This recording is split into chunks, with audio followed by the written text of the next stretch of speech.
Have you ever felt trapped in a life that looked perfect on the outside but was slowly crumbling beneath the surface? That's exactly where I found myself. It all started on an ordinary Monday morning, or at least it should have been. My husband Greg left for work as usual, his suit impeccable, his goodbye kiss mechanical. We had been married for 10 years, and while our life appeared flawless to outsiders, a nice house, stable careers, a strong social circle, inside, I was drowning. Greg was distant. His affection was now reserved for his phone, his laptop, and the endless spreadsheets he called the real priorities. I spent most days managing the house, distracting myself with chores, yoga, and the occasional lunch with friends. But no matter what I did, the emptiness never left. That was when James entered our lives. James was a 20-year-old college dropout working as a cleaner to make ends meet. Greg hired him after a neighbor recommended him. From the moment I saw James, I couldn't help but notice his presence. He was tall, with smooth ebony skin that seemed to glisten in the sunlight. His lean,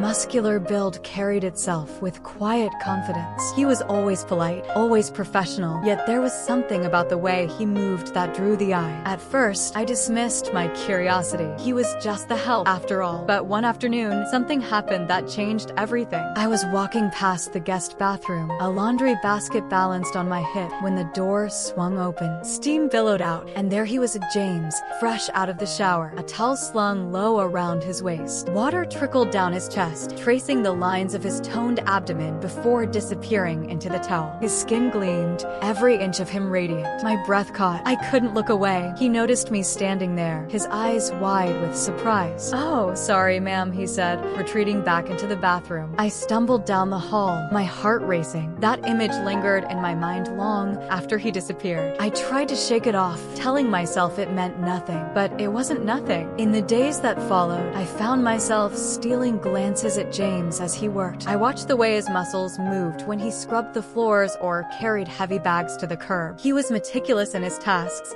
and something about his focus made it impossible to look away. I knew it was wrong. I was married. He was young enough to be my son. Yet, the more I tried to push the thoughts away, the more they consumed me. One afternoon, Greg came home early. He barely acknowledged me. "Got a meeting," he muttered, heading straight to his office. I stood there, feeling invisible. It was moments like those that made me question everything. That night, lying beside Greg as he snored, I made a decision. I didn't know where it would lead, but I couldn't ignore the fire James had sparked within me. The next morning, I lingered in the kitchen while James cleaned. "You're doing a great job," I said softly. He looked up and smiled, a genuine smile that made my stomach flip. "Thank you, ma'am," he replied. "Call me Susan," I said, meeting his gaze. That was the moment the line began to blur. Want to hear how this unfolds? Hit that like button and subscribe for more real, raw, and dramatic stories that'll keep you hooked. After that morning, everything changed. James started calling me Susan, his voice lingering on my name in a way that sent shivers down my spine. I began finding excuses to spend more time near him, offering lemonade on hot afternoons, helping him carry supplies from his car. Greg's absence made it easier. My husband had become a ghost in our marriage, spending longer hours at work and barely speaking when he was home. James, on the other hand, was attentive, respectful, and vibrant in ways Greg hadn't been in years. It wasn't long before our conversations moved from polite exchanges to deeper confessions. One evening, I found James wiping down the windows in the living room. I sat on the couch, pretending to read. "You don't seem like someone who enjoys cleaning," I said, testing the waters. He chuckled, a deep sound that filled the quiet room. "It's not my dream job, but it pays the bills. Besides, I like keeping things neat." I nodded, watching his hands move with precision. "You're good at it." "Thanks, Susan," he said, his eyes locking with mine a moment longer than they should have. That moment hung in the air between us, something unspoken passing between us. The night it finally happened is one I'll never forget. Greg had left for an overnight business trip, leaving me alone with James. He was finishing his chores when a sudden thunderstorm knocked out the power. "Let me check the breaker box," James offered, grabbing a flashlight. "Thank you," I said, my voice unsteady. He returned minutes later, soaked from the rain. "Looks like the whole neighborhood's out." I handed him a towel. "You're drenched. Let me get you something to wear while your clothes dry." He hesitated, then nodded. I brought him a t-shirt and sweatpants from Greg's closet. When he came back downstairs, the clothes clinging awkwardly to his broad frame, my heart skipped a beat. "You look good," I blurted before I could stop myself. James raised an eyebrow, a slow smile spreading across his face. "Thanks, Susan." I stepped closer. The tension between us was electric. "You've been so kind," I whispered. "I don't know how to gotta thank you. You don't have to, he said softly. But I wanted to. I leaned in, and before I knew it, our lips met. The kiss was electric, filled with a passion I hadn't felt in years. For a split second, I thought about pulling away, but the pull was too strong. That night, we crossed a line that could never be uncrossed. The days that followed were a whirlwind of stolen moments and whispered secrets. James lingered after work. I lived for the thrill of his touch, the warmth of his presence. Guilt gnawed at me, but every time I tried to distance myself, the longing only grew stronger. One evening, as we sat together on the couch, I asked, "Do you think this is wrong?" He looked at me, his dark eyes filled with both desire and hesitation. "Yes," he said softly, "but I can't stop. Neither could I." That's when everything came crashing down. Greg came home early one night. James and I were in the laundry room, the door slightly ajar. I had just reached up to touch his face when Greg's voice boomed from the hallway. "Susan?" We froze. My heart pounded as footsteps drew closer. I barely had time to step away before Greg pushed the door open. His eyes narrowed as he took in the scene. "What's going on here?" I opened my mouth, but no words came. James looked at the floor, fists clenched. Greg didn't need an explanation. The truth was written all over my face. The moment Greg's eyes locked onto mine, I knew the truth had been exposed. His face twisted with disbelief, his usual calm shattered. "What is this?" he thundered. I froze. James stepped back. "Greg, it's not," I started, but the words died. "Don't lie to me." Greg snapped. He turned to James. Get out. Get out of my house right now." James hesitated, eyes meeting mine for a fleeting moment. I nodded silently, pleading for him to go. Without a word, he slid past Greg and disappeared, leaving me alone to face the storm. "What were you thinking, Susan?" Greg demanded, his voice quieter now, but no less hurt. I looked down, unable to meet his gaze. I don't know. Don't give me that," he said bitterly. "How long?" "A few weeks," I whispered. Greg laughed hollowly, running a hand through his hair. "A few weeks. My wife sneaking around with a 20-year-old cleaner. Do you even understand what you've done?" I tried to explain, but the words tangled. "Greg, you've been so distant. I've been lonely and that's your excuse?" He cut in. "You destroy our marriage because you're lonely? You think I don't feel the same?" His words hit like a slap. I hadn't considered that Greg might be suffering too. His silence was his own way of coping. The argument raged for hours, every answer tearing the wound wider. I confessed everything, the longing, the stolen moments, the undeniable pull. "I don't even know who you are anymore," Greg said at last, his voice hoarse. I had no defense. I wasn't the woman he thought I was. I wasn't even the woman I thought I was. The days that followed were a blur. Greg barely spoke to me, his anger simmering beneath a cold exterior. I didn't reach out to James. Deep down, I knew I had to face the consequences alone. One evening, Greg called me into the living room. "I've thought about this a lot," he said flatly. "I'm filing for divorce." "Greg, please," I begged, tears falling. "We can fix this. I love you." "I can't do it, Susan," he said quietly. "You broke my trust." As I packed the last of my things, the house felt hollow, a shell of the life we'd built. Closing the door behind me, I took a deep breath. This wasn't the ending I wanted, but it was the one I earned.